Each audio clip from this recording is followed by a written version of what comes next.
वर्णिवेशरमणीयदर्शनं मन्दहासरुचिराननाम्बुजम् पूजितं सुरनरोत्तमैर्मुदा धर्मनन्दनमहं विचिन्तये। ओम श्री स्वामीनारायणाय नमो नमः। श्री हरिकृष्णाय नमो नमः।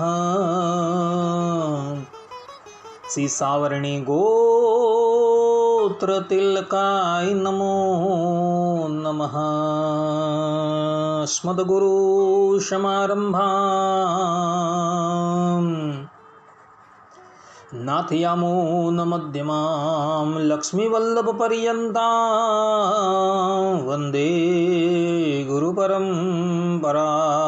वन्दे गुरुपरम्परा। सहजानंद स्वामी महाराजनी जय। श्री नारायण मुनिदेवनी जय। श्री राधा राधा बिहारी लालनी जय। हरिशरणम निखिल है प्रत्यनीक कल्याणिकतान श्वेतर समस्त वस्तु विलक्षण अनंत कोटि ब्रह्मांड नायक श्रीदेवी भूदेवी नीलादेवी श्री राधा देवी थी समलंकृत सर्व अवताરના અવતારી સર્વ કારણના કારણ પરબ્રહ્મ પરમાત્મા ભગવાન શ્રી હરિની મહત્વ કૃપાથી આપણે માનવ જીવનના સર્વોત્કૃષ્ટ લાભ એવા સત્સંગને માટે ઉપસ્થિત થયા છે। ઉપસ્થિત થનારા બધા જ ભગવદ ભક્તોના હૃદયની અંદર અપરોક્ષ રૂપે વિરાજમાન એ જગત કારણ તત્વ ભગવાન શ્રી હરિના ચરણમાં હું સાષ્ટાંગ પ્રણામ કરીને આજની દસમ સ્કંદની કથાનો શુભારંભ કરું છું। ભક્તો, ગયા વખતની દસમ સ્કંદની કથાની અંદર આપણે એ વાતનું શ્રવણ કર્યું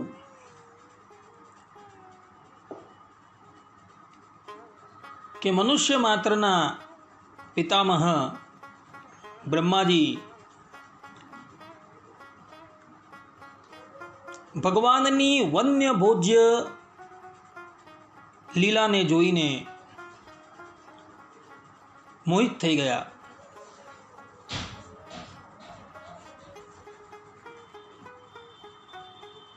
ભગવાન શ્રી કૃષ્ણને મધુમંગલના મુખ પર છાસનો રગડો ચાટતા જોઈને બ્રહ્માજી મોહિત થઈ ગયા। એમને સંશય થઈ ગયો કે આ તે વળી પરમાત્મા હશે। એણે ભગવાન શ્રી કૃષ્ણની પરીક્ષા લેવા માટે વનની અંદર જે વાછરડા ચરતા હતા એ બધા જ વાછરડાઓને પોતાની યોગ શક્તિથી ઉઠાવીને સત્યલોકની અંદર સુષુપ્તિની અંદર મૂકી દીધા। ભગવાન શ્રી કૃષ્ણએ જોયું કે આપણા વાછરડાઓ જે છે એ વનની અંદર ઘણે દૂર લગીન નીકળી ગયા છે। એટલે એવો ગોપ બાળકોને કહે છે કે બાળકો તમે બધા અહીં જ રહો, હું વાછરડા શોધીને આવું છું। એમ કહીને ભગવાન શ્રી કૃષ્ણ પોતાના હાથની અંદર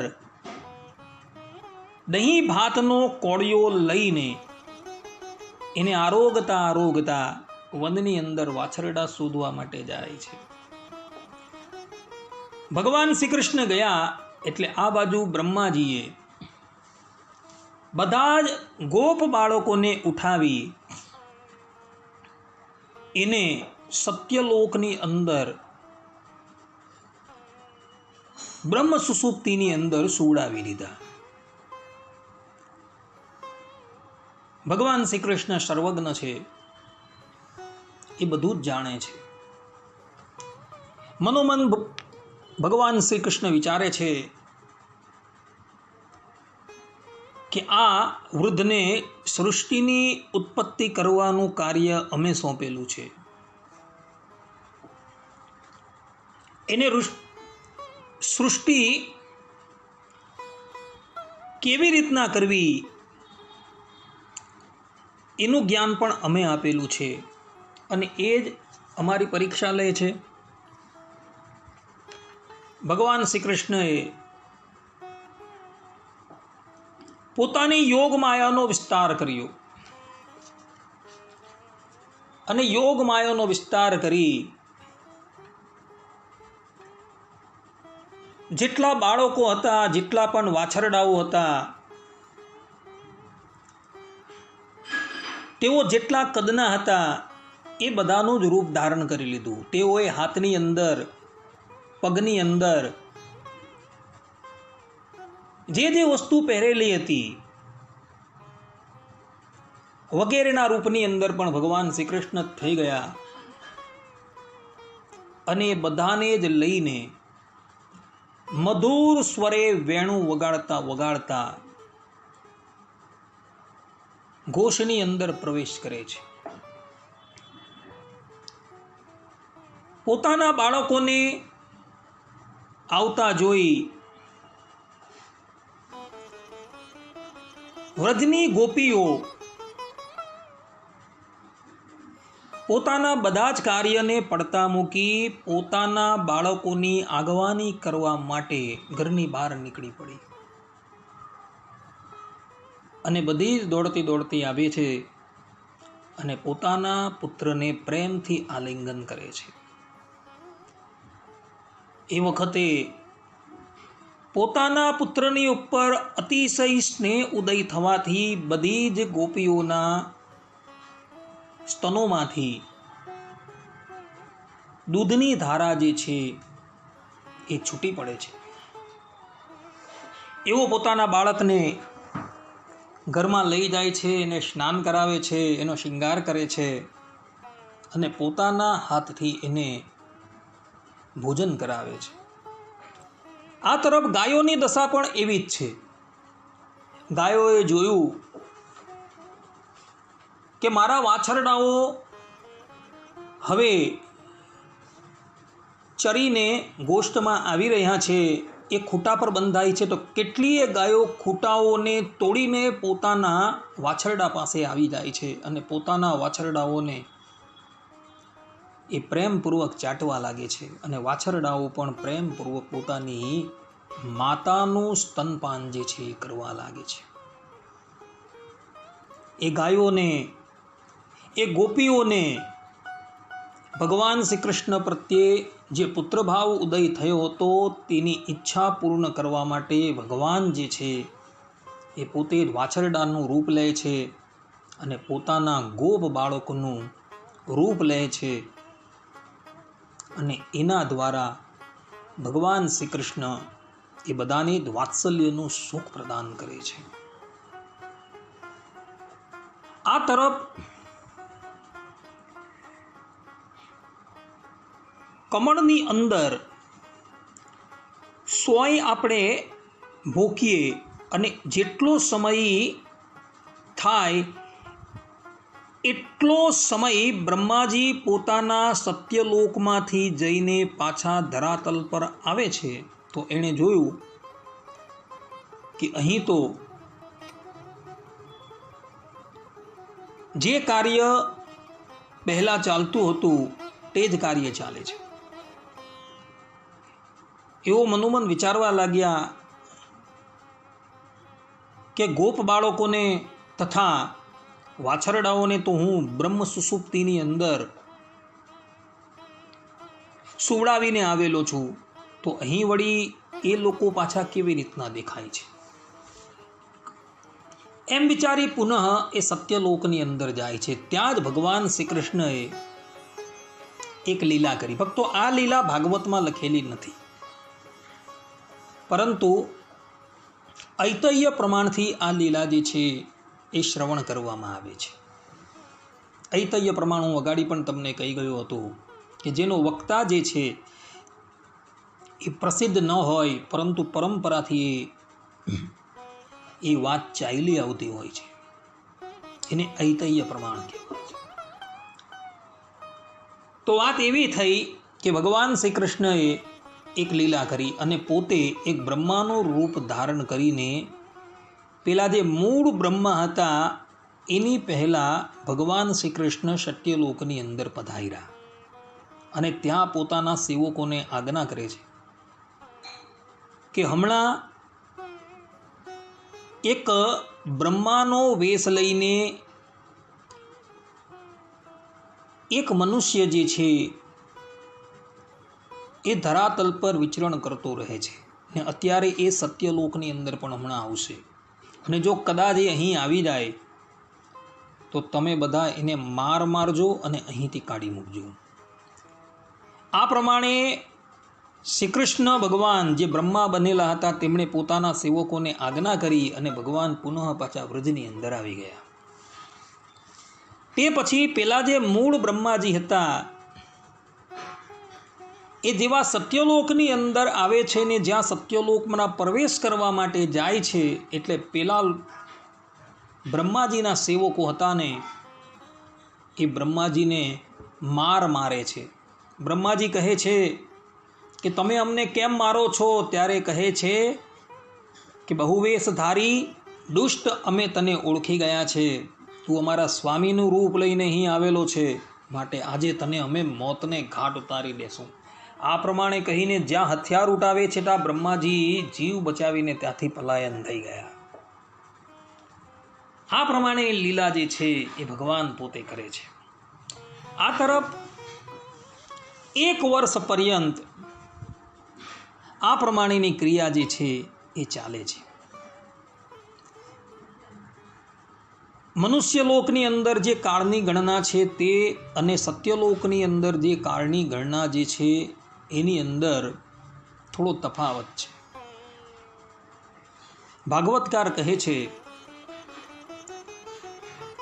કે કમળની પાંદડીની અંદર આપણે સોય ભૂકીએ અને એને જેટલો સમય પસાર થતા થાય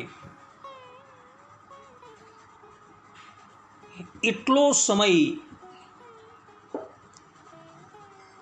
સત્યલોકના રહેવાસી માટે ધરાતલની ઉપર વસનારા મનુષ્ય માટે 1 વર્ષનો સમય થઈ જાય છે. આટલો એનો તફાવત છે. કહેવાનું તાત્પર્ય એ છે કે કમળની પાંદડીની અંદર સોયને ખૂંપીએ એટલો સમય સત્યલોકવાળા જે સત્યલોકની અંદર રહેતા જે દેવતાઓ જે છે તેને માટે એટલો સમય ને મનુષ્ય લોકની અંદર મનુષ્ય જે રહે છે તેને માટે 1 વર્ષનો સમય થઈ જાય છે. બ્રહ્માજી પુનઃ મનુષ્ય લોકની અંદર આવે છે અને બધું જુએ છે તો બધી જ ક્રિયાઓ જે છે એ જેમ થાય તેમ ચાલે છે. એવા સમયની અંદર બળદેવજી જે છે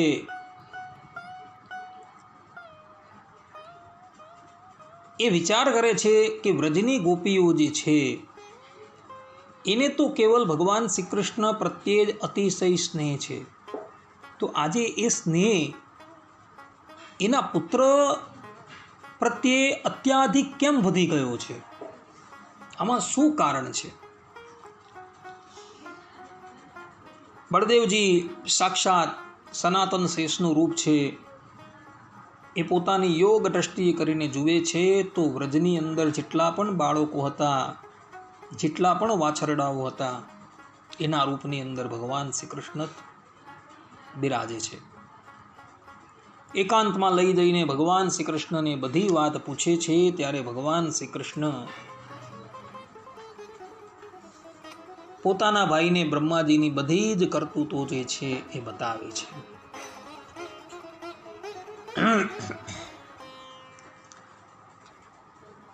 આ તરફ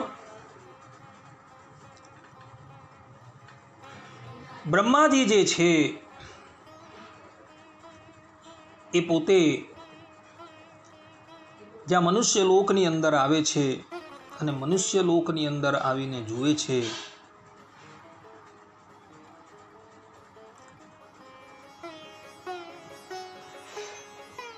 તો પહેલાની જેમ જ બધી જ ક્રિયાઓ પોતે ચાલી રહેલી છે. બ્રહ્માજી ભગવાનની આ લીલાની અંદર અતિશય મોહિત થઈ જાય છે.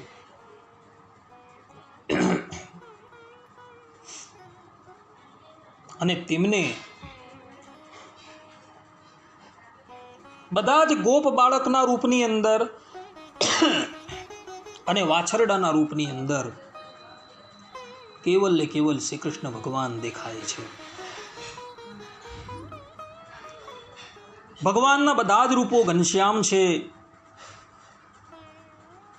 પિતાંબરધારી છે, શંખ ચક્ર ગદા અને પદ્મ ધારણ કરેલા ચતુર્ભુજ રૂપ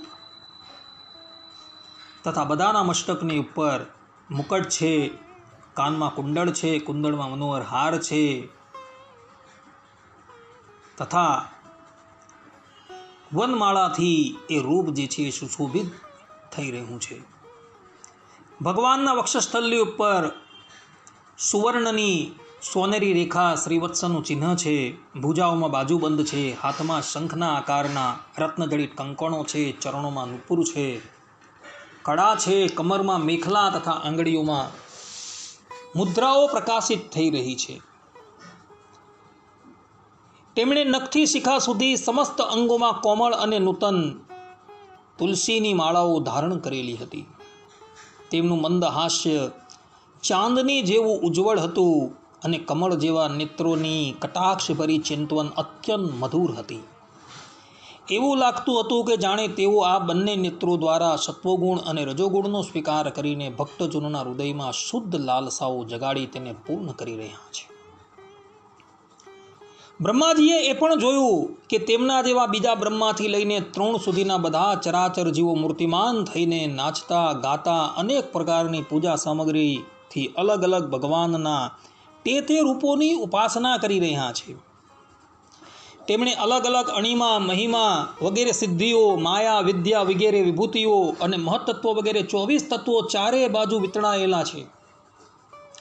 પ્રકૃતિમાં ક્ષોભ ઉત્પન્ન કરવાવાળો કાળ, તેના પરિણામનું કારણ સ્વભાવ, વાસનાઓને જગાડનારો સંસ્કાર, કામનાઓ, કર્મ, વિષય અને ફળ આ બધા જ મૂર્તિમાન થઈને ભગવાનના દરેક રૂપની ઉપાસના કરી રહ્યા છે.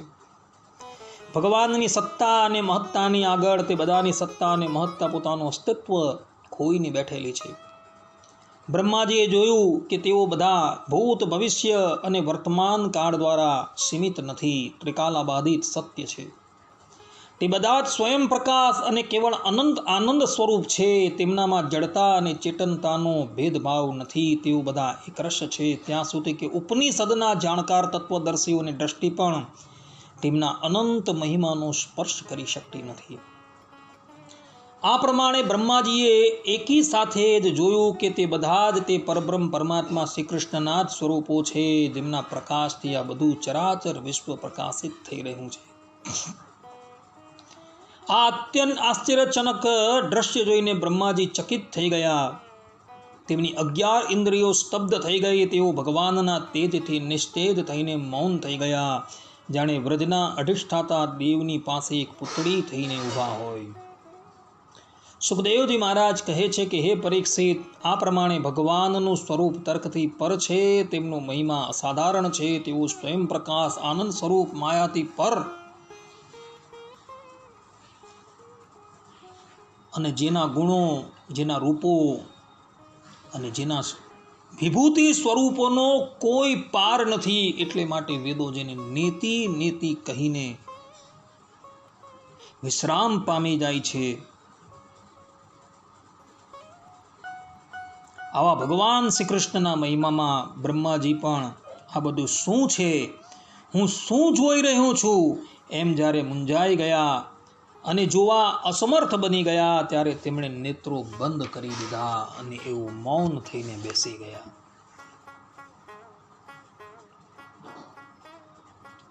અને પછી ઘણા કાળે બ્રહ્માજીએ પોતાના નેત્રો ખોલ્યા ત્યારે એ જ શ્રી કૃષ્ણ ભગવાન દધીનો કોળિયો લઈને પોતાની સન્મુખ ઉપસ્થિત હતા. એ બધા જ રૂપો અદ્રશ્ય ભગવાને કરી લીધેલા હતા. બ્રહ્માજી ભગવાનના રૂપને જોઈને એમના ચરણમાં પડી જાય છે. પૃથ્વી પર દંડની જેમ પડીને એવો ભગવાનને નમસ્કાર કરે છે અને આનંદના આંસુઓની ધારાથી તેઓ ભગવાન શ્રી કૃષ્ણના ચરણાર વિંદરનો અભિષેક કરી દે છે અને વારંવાર ઊભા થઈને ભગવાનને દંડવત કરતા રહે છે. અને પછી બ્રહ્માજી ધીરે રહીને પોતાના આંસુઓ લૂછે છે અને તેઓ ભગવાન શ્રી કૃષ્ણની સ્તુતિ કરે છે. ભક્તો, શ્રીમદ ભાગવતના દસમ સ્કંદના 14મા અધ્યાયની અંદર બ્રહ્માજીએ ભગવાન શ્રી કૃષ્ણની સ્તુતિ કરેલી છે. સંપૂર્ણ ભાગવતની અંદર તમે જો તો જેટલા પણ સ્તુતિના ભાગ છે, જે મહાપુરુષોએ ભગવાન શ્રી કૃષ્ણની પરબ્રહ્મ પરમાત્મા શ્રીમદ નારાયણની સ્તુતિ કરેલી છે, એ સ્તુતિની અંદર આ બ્રહ્માજીની સ્તુતિ જે છે ને એ સૌથી મોટી સ્તુતિ છે. કારણ કે બ્રહ્માજી જે છે એ બ્રહ્મવેત્તાઓની અંદર સર્વોત્તમ છે. બ્રહ્મવૈવત પુરાણની અંદર ભગવાન શ્રી કૃષ્ણએ કૃષ્ણ જન્મખંડની અંદર નંદરાયજી પ્રત્યે પોતાની વિભૂતિ જે છે એ કહેલી છે. તેની અંદર બ્રહ્મવેત્તાઓની અંદર હું સ્વયં બ્રહ્માજી છું, આ પ્રમાણે ભગવાન શ્રી કૃષ્ણએ પોતાના સ્વમુખે કહ્યું છે. એટલે બ્રહ્મવેત્તાઓની અંદર બ્રહ્માજી સર્વોત્તમ છે, પાછા ભગવાનના પુત્ર છે. યો બ્રહ્માણમ વિદધાતિ પૂર્વમ, જે ઉપનિષદની અંદર કહ્યું છે કે એ જ પરબ્રહ્મ પરમાત્માએ સર્વપ્રથમ બ્રહ્માજીને વેદનું જ્ઞાન જે છે કરાવેલું હતું અને એ બ્રહ્માજી સાક્ષાત ભગવાન શ્રી કૃષ્ણના શિષ્ય છે. અને જેવું બ્રહ્માજી વેદોનું જ્ઞાન જાણતા હશે એવું ઇતર કોઈ પણ દેવતાઓ જાણતા નથી. એટલે બ્રહ્માજીએ અહીં શ્રીમદ ભાગવતની અંદર દસમ સ્કંદના 14મા અધ્યાયની અંદર ભગવાન શ્રી કૃષ્ણની ખૂબ મોટી વિસ્તૃત સ્તુતિ કરેલી છે. બ્રહ્માજી પોતે કહે છે, નૌમિડ્યતે ભ્રવપુષે તડિદંબરાય ગુંજાવતંસ પરિપિચ્છલ સન્મુખાય વન્યસ્રજે કવલવેત્ર વિષાણ વેણુ લક્ષ્મશ્રિયે મૃદુપતે પશુપાંગજાય. અર્થાત, હે પ્રભુ, એકમાત્ર આપ જ સ્તુતિ કરવાને યોગ્ય છો. હું આપના ચરણમાં નમસ્કાર કરું છું. આપનો શ્રી વિગ્રહ મેઘ જેવું શ્યામ સુંદર છે. તેના પર સ્થિત વીજળી જેવું જળહળતું પીતાંબર શોભી રહ્યું છે. આપના કંઠમાં કુંજાની માળા, કાનોમાં મકરાકાર કુંડલ તથા મસ્તક પર મોર પીછનો મુગટ છે. આ બધાની કાંતિથી આપના મુખની શોભા અદ્ભુત જણાય છે. વક્ષસ્થળ પર લટકતી વનમાળા અને નાનકડા હાથમાં દધી ભાતનો કોળિયો છે.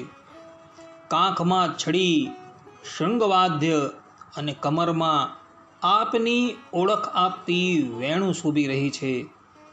આપના કમળ જેવા પરમ સુકોમળ ચરણ અને આ ગોપ બાળકનો સુમધુર વેશ હું બીજું કાંઈ જાણતો નથી. હું તો બસ આ જ ચરણો પર ન્યોછાવર છું. આ પ્રમાણે ભગવાન શ્રી કૃષ્ણના રૂપનું બ્રહ્માજીએ વર્ણન કરેલું છે. બ્રહ્માજી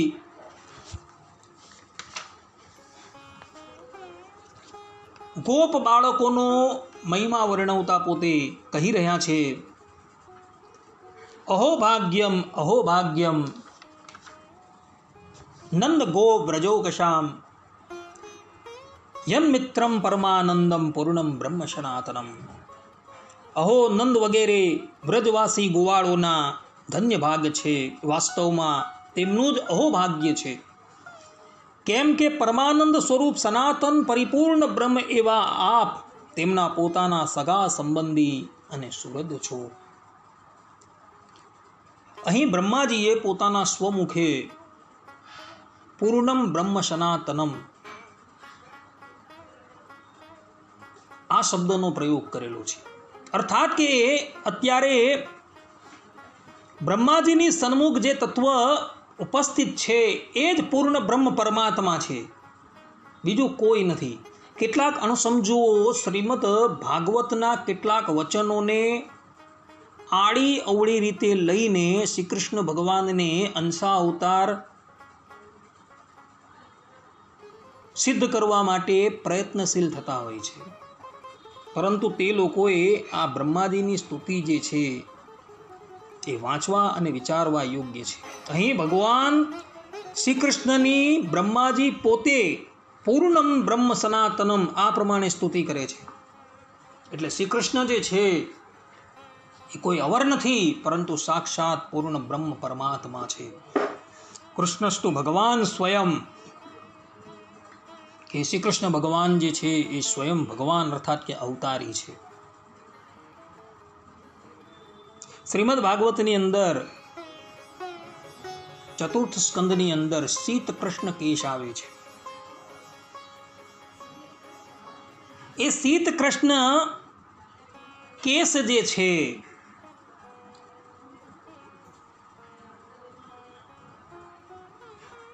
એ શ્લોકનું શ્રવણ કરી કેટલાક લોકો શ્રી કૃષ્ણ ભગવાનને અંશા અવતાર સિદ્ધ કરવાનો પ્રયાસ કરે છે. પરંતુ અહીં શ્રીમદ ભાગવતના 10મ સ્કંદના 14મા અધ્યાયની અંદર 32મા શ્લોકની અંદર બ્રહ્માજીએ ભગવાન શ્રી કૃષ્ણની પૂર્ણ બ્રહ્મ પરમાત્મા તરીકે સ્તુતિ કરેલી છે. ચતુર્થ સ્કંદની અંદર શીત કૃષ્ણ કેસ આવે છે, તેનો અર્થ ભગવત પ્રસાદજી મહારાજે ભક્તરંજની ટીકાની અંદર, મહાપ્રભુ શ્રી વલ્લભાચાર્યજીએ સુબોધિની ટીકાની અંદર તથા ભગવતપાદ શ્રીધર સ્વામીએ શ્રીધરી ટીકાની અંદર એનો અર્થ બહુ સુંદર કરેલો છે. અને ત્યાં સ્પષ્ટ રૂપે કહ્યું છે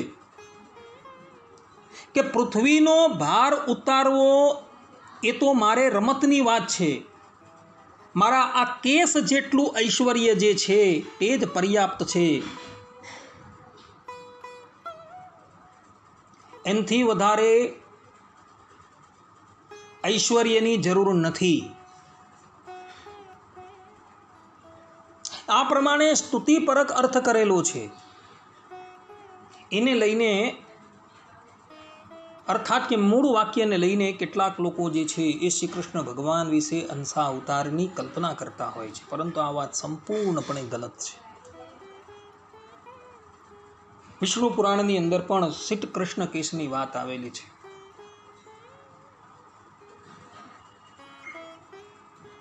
તો ત્યાં પણ વિષ્ણુચિત વ્યાખ્યા જે છે વિષ્ણુ પુરાણની, એની અંદર પણ સ્પષ્ટ રૂપે કહ્યું છે કે પૃથ્વીનો ભાર ઉતારવા માટે તો મારું આ ખાલી અલ્પ જ ઐશ્વર્ય જે છે એ પર્યાપ્ત છે, વધારે ઐશ્વર્યનો ઉપયોગ કરવાની મારે જરૂર પણ નથી. ને એટલે માટે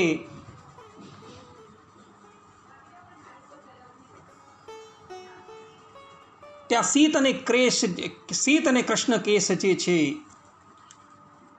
એ ભગવાન વેદવ્યાસીએ પોતે લખેલું છે. કહેવાનું તાત્પર્ય ભક્તો એવું છે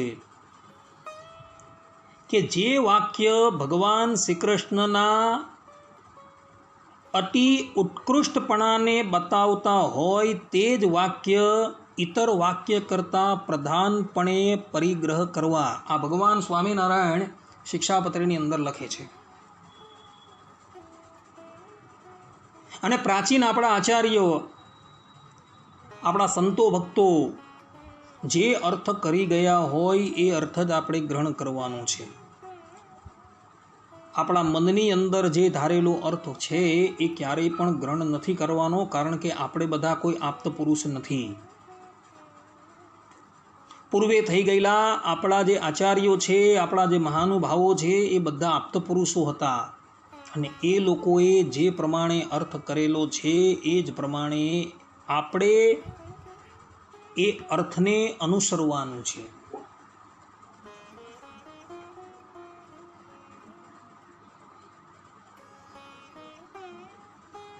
અને એ પ્રમાણે આપણે જો અનુસરીએ નહીં અને આપણા મનની અંદર જે અર્થ આપણે વિચારેલો હોય અને એ પ્રમાણે આપણે એ અર્થ કહીએ તો એ સંપૂર્ણ રીતે ગલત થઈ જાય.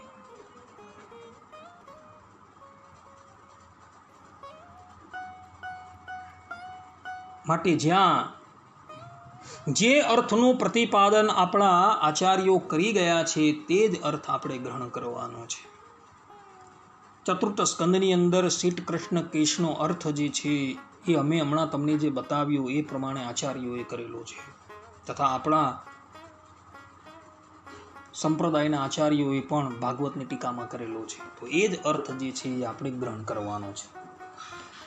એ જગ્યાએ સીત અને કૃષ્ણ કેશ જે છે તેનો અર્થ આપણા આચાર્યોએ આ પ્રમાણે કરેલો છે કે જગતની અંદર અર્થાત કે ભૂતલની ઉપર જે આસુરી તત્વો જે છે, જે અતિશય અભિવૃદ્ધિ પામી ચૂકેલા છે,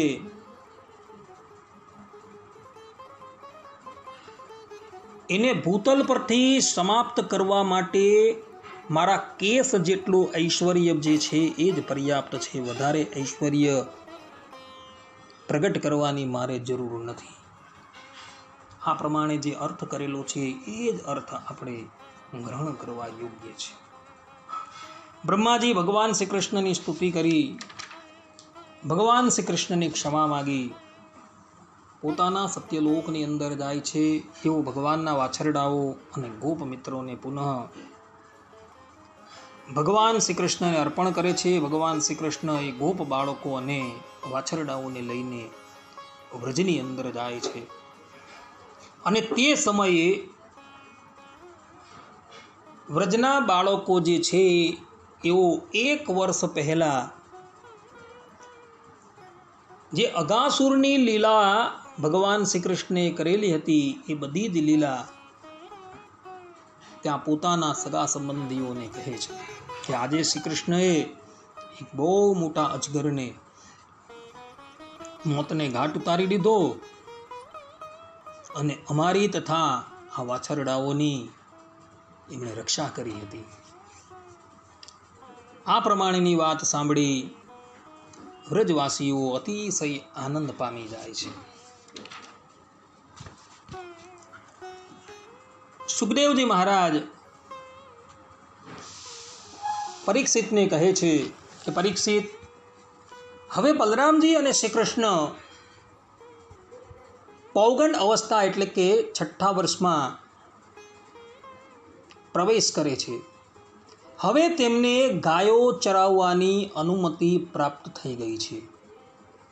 તેઓ પોતાના મિત્ર ગ્વાલ બાળકોની સાથે ગાયો ચરાવવા વૃંદાવનમાં જતા અને પોતાના ચરણોથી વૃંદાવનને અત્યંત પાવન કરતા હતા. વૃંદાવન ગાયો માટે લીલે લીલા ઘાસથી પૂર્ણ અને રંગબેરંગી પુષ્પોની ખાણ બની ગયું હતું. આગળ આગળ ગાયો, તેમની પાછળ પાછળ વાંસળી વગાડતા શ્યામ સુંદર, તેમની સાથે બલરામજી અને પછી શ્રી કૃષ્ણનું યશોગાન કરતી ગ્વાલ મંડળી આ પ્રમાણે વિહાર કરવા માટે તેમણે વૃંદાવનમાં પ્રવેશ કર્યો. તે વનમાં ક્યાંક તો ભ્રમરો ગુંજાર કરી રહ્યા હતા, ક્યાંક તોડે તોડા હરણાઓ છલાંગ મારી રહ્યા હતા અને ક્યાંક સુંદર સુંદર જળથી પરિપૂર્ણ સરોવર હતા. તેમાં ખીલેલા કમળોની સૌરભથી સુવાસિત થઈને શીતલ મંદ મંદ વાયુ જે છે એની અંદર વાતું હતું. આ પ્રમાણે વૃંદાવનની શોભા જે છે એ અતિશય અદ્ભુત હતી. પ્રકૃતિ પણ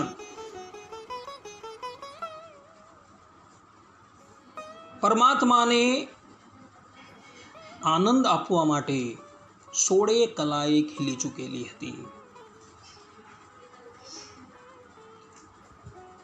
બલરામજી અને શ્રી કૃષ્ણના મિત્રોમાં એક મુખ્ય ગોપકુમાર હતો જેનું નામ હતું શ્રીરામા.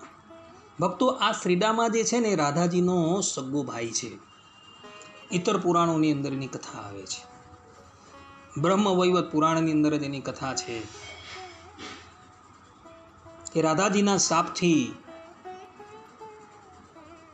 પ્રથમ એક શંખચૂળના રૂપમાં પ્રગટ થાય છે અને ત્યારબાદ ભગવાન શ્રી કૃષ્ણની લીલાની અંદર સહાય કરવા માટે એ રાધાજીના ભાઈ રૂપે પ્રગટ થાય છે.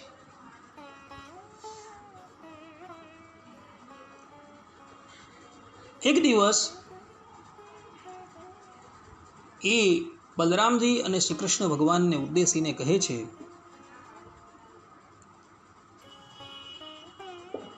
હે સર્વને સુખ આપનારા બળદેવજી, આપના બાહુબળની તો કોઈ સીમા નથી.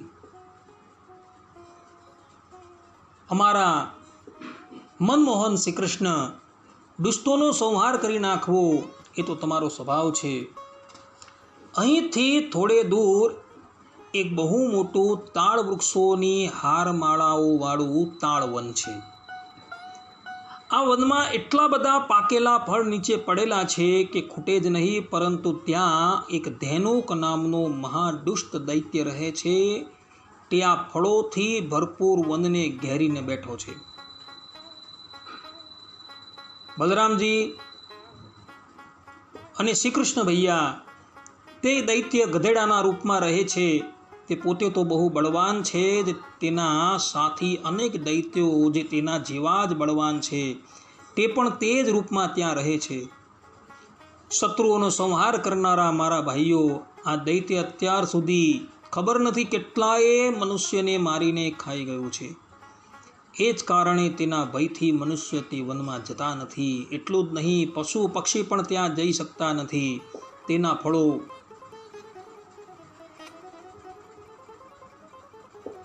બહુ સ્વાદિષ્ટ છે અને એની સુગંધ જે છે એ પણ અહીં સુધી આવી રહી છે અને એ સુગંધને કારણે અમારું મન જે છે એમાં લુભાઈ ગયું છે. માટે હે શ્રી કૃષ્ણ, તે ફળો અમને લાવી આપો. એ ફળો ખાવા માટે અમે લાલાયિત છે. આ પ્રમાણે જ્યારે શ્રીરામાએ કહ્યું એટલે ભગવાન શ્રી કૃષ્ણ પોતાના મિત્રોને લઈને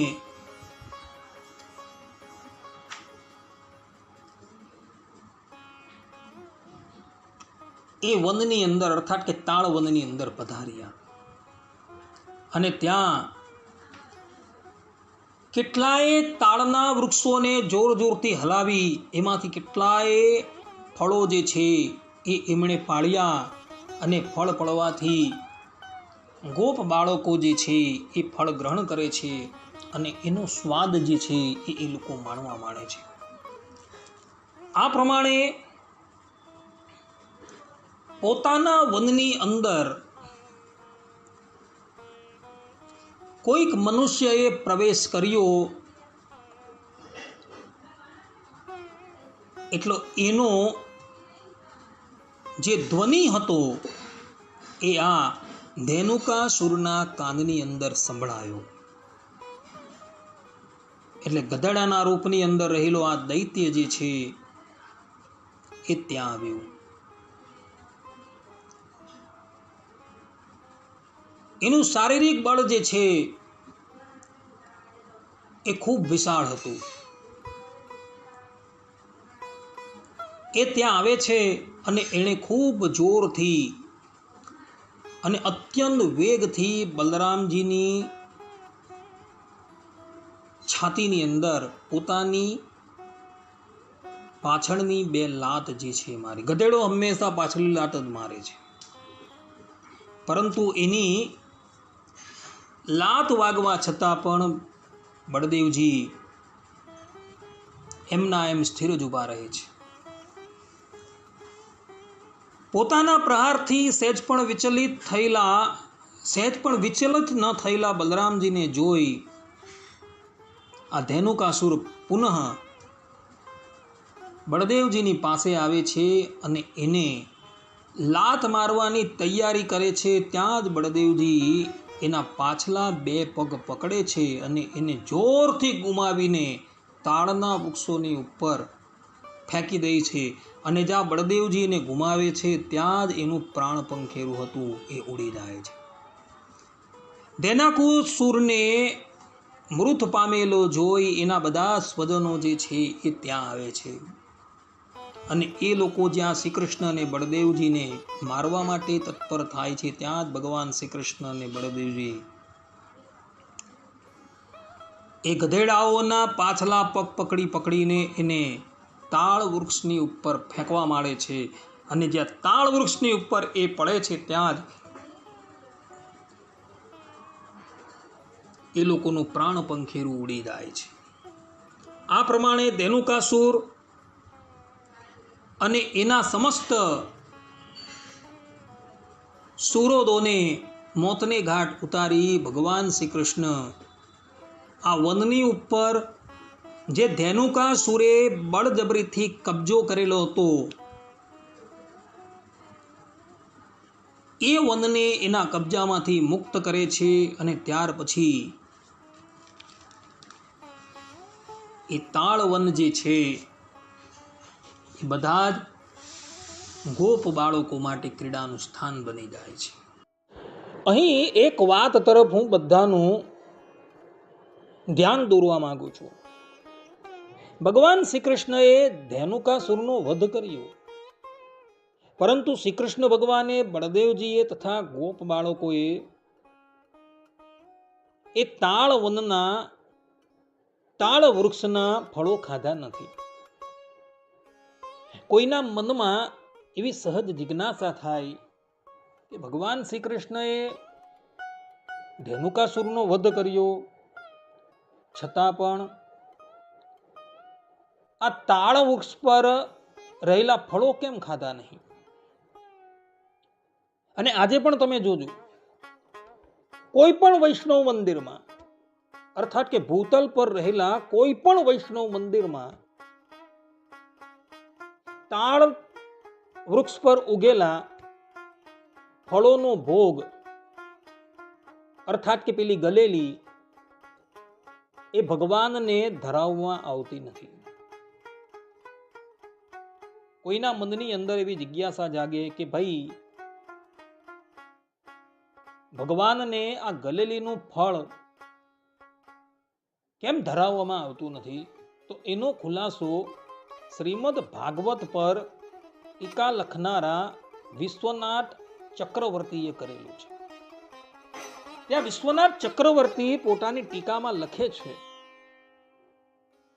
કે ભગવાન શ્રી કૃષ્ણએ તથા બળદેવજીએ ધેનુકાસુર તથા એના સમસ્ત પરિવારનો નાશ કર્યો. એક એકને ઉઠાવીને એઓએ તાળ વૃક્ષની ઉપર દે મારેલા હતા અને એને લઈને એ લોકો તાળ વૃક્ષ પર પટકાયા એટલે એના આખા શરીરમાંથી લોહી વહેવા માંડેલું હતું અને એને લઈને તાળ વનના જેટલા પણ વૃક્ષો હતા અને એના પર ઉગેલા જેટલા પણ ફળ હતા એ લોહીથી ખદબદી ચૂકેલા. અને એટલે માટે ભગવાન શ્રી કૃષ્ણએ, બળદેવજીએ અને ગોપ બાળકો એ ફળ ભક્ષણ ન કરેલા. હવે ભગવાને એ ફળોનો ભોગ ન લગાવ્યો અને એને લઈને આજે પણ વૈષ્ણવ મંદિરોમાં ભગવાનને અર્થાત કે ઠાકોરજીને તાળના ફળો જેવા કે ગલેલી એનો ભોગ લગાવવામાં આવતો નથી. એનું કારણ આ છે. વિશ્વનાથ ચક્રવર્તીએ પોતાની ટીકામાં એનું કારણ આ બતાવેલું છે. માટે ક્યારેય પણ ભગવાનને ગલેલીનો ભોગ લગાવતા નહીં, કારણ કે કોઈ વૈષ્ણવ મંદિરમાં ભગવાનને ગલેલી ધરાવવામાં આવતી નથી. ભક્તો, બ્રહ્મવૈવર્ત પુરાણની અંદર પણ આ કથા જે છે એ જોવા મળે છે. આ ઉપરાંત ગર્ગ સંહિતાની અંદર વૃંદાવન ખંડની અંદર 11મા અધ્યાયની અંદર પણ આ કથા જોવા મળે છે. ધેનુકાસુર જે છે એ એના પૂર્વજન્મની અંદર બલિરાજાનો પુત્ર હતો અને બલિરાજાના આ પુત્રનું નામ હતું સાહસિક. એક વખતની વાત છે,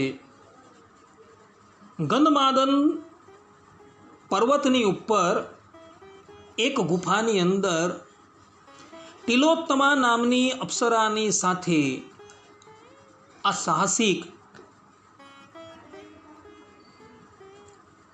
વિહાર કરવા માટે આવે છે.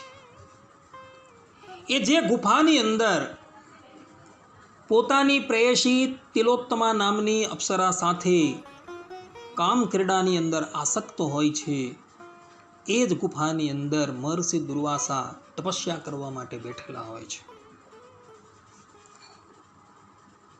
આ બંને જણાની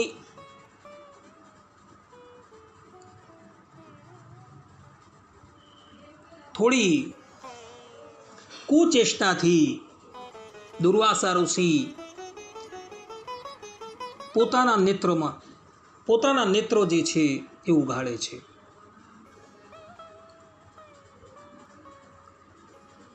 અને નેત્રો ઉઘાડતા જ એણે જોયું કે સામે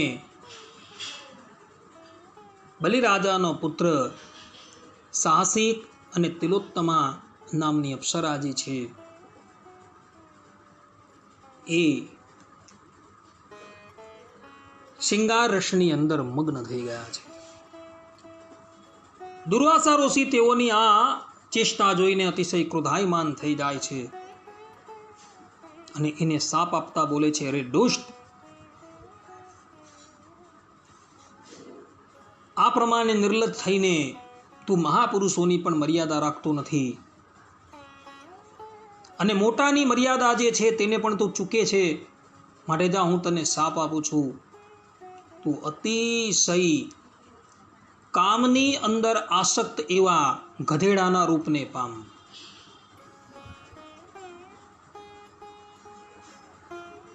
અને તિલોત્તમા નામની અપ્સરા જે છે તેને પણ દુર્વાસા ઋષિ જે છે એ શાપ આપે છે કે રે દુષ્ટા, તું પણ ભારત વર્ષની અંદર બારણાસુરની પુત્રી ઉષાના રૂપની અંદર પ્રગટ થશે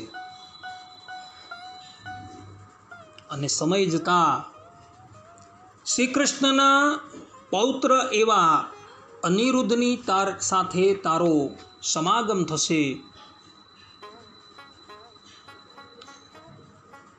અને ત્યારબાદ એ દેહ ત્યાગ કરીને તું પુનઃ પોતાના રૂપની અંદર આવી જશે.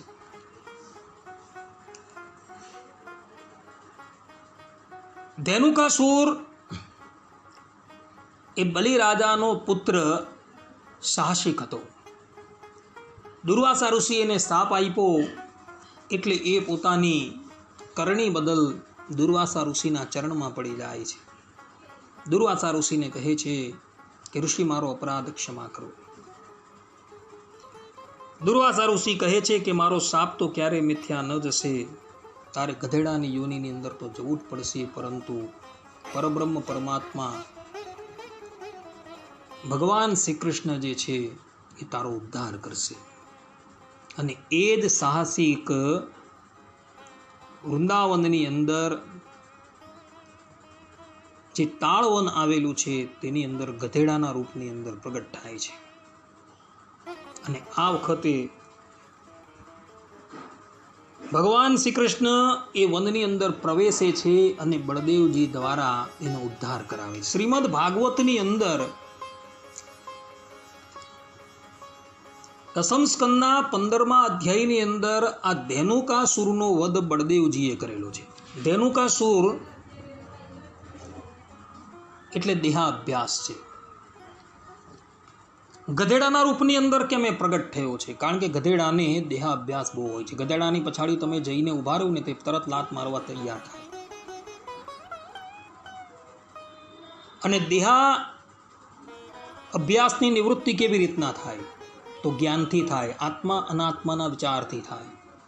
અને બળદેવજી જે છે એ જ્ઞાનનું સ્વરૂપ છે, એટલે એ ધેનુકાસુરનો ઉદ્ધાર કરે છે.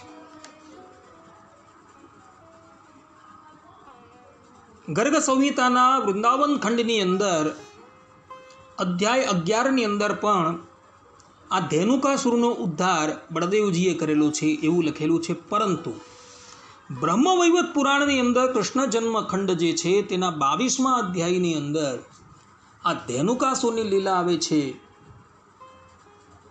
તો એની અંદર એવું લખેલું છે કે ભાઈ ધેનુકાસુરનો ઉદ્ધાર જે છે શ્રી કૃષ્ણ ભગવાને પોતાના કરકમલથી કરેલો હતો. શ્રીમદ ભાગવતના 7મ સ્કંદની અંદર તમે જુઓ નરસિંહ ભગવાનનું ચરિત્ર આવે છે. એમાં પ્રહલાદજીને નરસિંહ ભગવાન આશીર્વાદ આપે છે કે હવે પછી તારા કુળની અંદર જે પણ કોઈક દૈત્ય પ્રગટ થશે એનો હું ક્યારેય પણ સંહાર ન કરીશ. આ પ્રમાણેનો આશીર્વાદ છે. અને આ સાહસિકનું પ્રાગટ્ય જે છે એ પ્રહલાદજીના કુળની અંદર થયું છે. એટલે સાહસિકનો ઉદ્ધાર જે છે એ ભગવાન શ્રી કૃષ્ણ કરતા નથી, કારણ કે નરસિંહ અવતારની અંદર પ્રહલાદજીને એમણે વરદાન આપેલું છે. એટલે એનો ઉદ્ધાર શ્રીમદ ભાગવત પ્રમાણે બળદેવજી પાસે કરાવે છે. પરંતુ બ્રહ્મવૈવત પુરાણની જે લીલા જે છે એ લીલા ભાગવતથી ભિન્ન છે. ભાગવતની લીલા જે છે એ આ શ્વેતવરા કલ્પની લીલા છે, અને બ્રહ્મવૈવત પુરાણની જે લીલા જે છે એ બીજા કોઈ કલ્પની લીલા છે. એટલે એ કલ્પની અંદર નરસિંહ ભગવાને પ્રહલાદજીને આશીર્વાદ નથી આપ્યા. એટલે માટે શ્રી કૃષ્ણ ભગવાન જે છે એ બ્રહ્મવૈવત પુરાણની અંદર જે શ્રી કૃષ્ણ લીલા આવે છે તેની અંદર ધેનુકાસુરનો ઉદ્ધાર પોતાના કરકમલથી કરે છે. આ પ્રમાણેનો અભિપ્રાય જે છે મહાપુરુષોનો છે. અમારા ઘરની વાત નથી ભક્તો. ધેનુકાસુરનો ભગવાન શ્રી કૃષ્ણે ઉદ્ધાર કર્યો. ઋષિ દુર્વાસા પુનઃ પોતાની તપસ્યાની અંદર મગ્ન થઈ ગયા છે. પરંતુ જે દ્રશ્ય એમની સન્મુખ ઉપસ્થિત હતું એ દ્રશ્ય જે છે વારંવાર નેત્ર બંધ કરતા એમની સન્મુખ ઉપસ્થિત થયા કરે છે.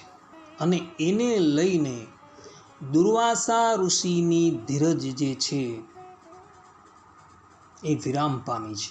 એ વિચારવા લાગ્યા કે ભાઈ આપણે તો આ સુખ ભોગવું જ નથી. એટલે એ પોતાની તપસ્યાને વિરામ આપે છે અને ગ્રસ્ત આશ્રમ કરવા માટે તૈયાર થાય છે. અને ઔરવ ઋષિની કન્યા જે છે કંડલી, તેની સાથે એનો વિવાહ થાય છે. ઔરવ ઋષિ દુર્વાસાને કન્યા આપતા પહેલા સ્પષ્ટ રૂપે કહે છે કે મારી આ કન્યા દેખાવે તો સુંદર છે, શીલથી પણ અતિ શ્રેષ્ઠ છે, પરંતુ મુખે કરીને સ્વેચ્છાચારી છે, અર્થાત કે અતિશય કઠોર વચન બોલનારી છે. પરંતુ ગમે એટલી વખત આ કઠોર વચન બોલે તમારે એને ક્ષમા કરવાના. દુર્વાસા ઋષિ કહે છે 100 અપરાધ એનો હું ક્ષમા કરીશ, પરંતુ જ્યાં 101મો અપરાધ કરશે ત્યાં એને હું બાળીને ભસ્મ કરી દઈશ. આ પ્રમાણે પરસ્પર કરાર થાય છે. ત્યારબાદ દુર્વાસા ઋષિ આ કંડલીની સાથે વિવાહ કરે છે. લગ્ન જીવન બહુ જ સારી રીતે પસાર થતું હોય છે. પ્રાતઃકાળે ઊભા થાય એટલે આ કંડલી જે છે એ કોઈ પણ નિમિત્ત બનાવીને દુર્વાસાને વાકથી તાડન કરે છે. દુર્વાસા ઋષિએ કેટલીય વખત એના અપરાધો ક્ષમા કરેલા, પરંતુ એક વખત એણે હદ કરી દીધી અને 100 વખત એ દુર્વાસા ઋષિને કટુ વચન બોલે છે ને જ્યાં 101મી વખત એ કટુ વચન બોલવા માટે તૈયાર થાય છે ત્યાં દુર્વાસા ઋષિ એને શાપ આપી દે છે અને એને બાળીને ભસ્મ કરી દે છે. આ કથા ભક્તો બ્રહ્મવૈવર્ત પુરાણની અંદર કૃષ્ણ જન્મખંડની અંદર 24મા અધ્યાયની અંદર છે.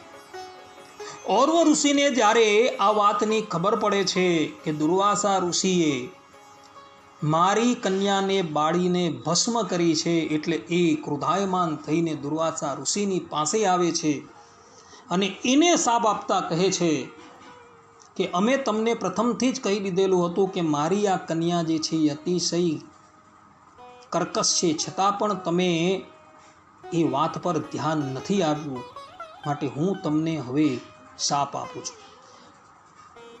તમે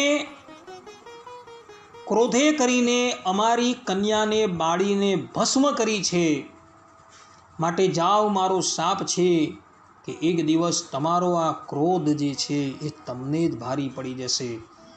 કોઈ વૈષ્ણવ જે છે એ તમારો પરાજય કરી દેશે, અર્થાત કે વૈષ્ણવના હાથે તમે પરાજિત થઈ જશો.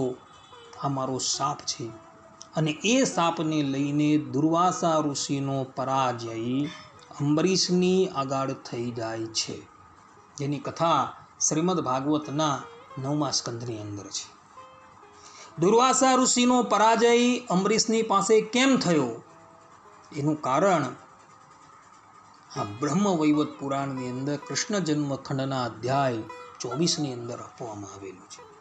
ઔરવ ઋષિએ એને શાપ આપેલો હતો કે એક દિવસ કોઈક વૈષ્ણવના હાથે તમારે પરાજિત થવું પડશે, અને એ વૈષ્ણવ હતા અંબરીશ, અને એમના હાથે દુર્વાસાએ પરાજિત થવું પડેલું હતું. એની સંપૂર્ણ કથા તમને શ્રીમદ ભાગવતના 9મા સ્કંદની અંદર જોવા મળશે, ત્યાંથી તમે જાણી લેજો બધા. આ પ્રમાણે બળદેવજીના હાથે ધેનુકાસુરનો ઉદ્ધાર થઈ જાય છે. સમયનો અભાવ હોવાથી આપણે આ કથા જે છે એ અહીં વિરામ આપીએ છીએ. હવે પછીના 10મ સ્કંદના પ્રવચનની અંદર આપણે બધા કલિય નાગની કથા જે છે એ શ્રવણ કરશું.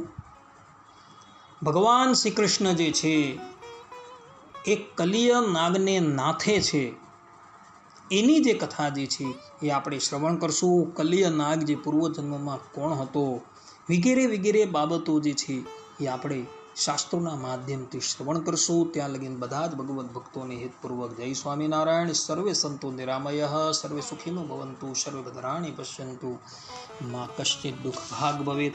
અસ્તુ. જય સ્વામિનારાયણ. વર્ણિવે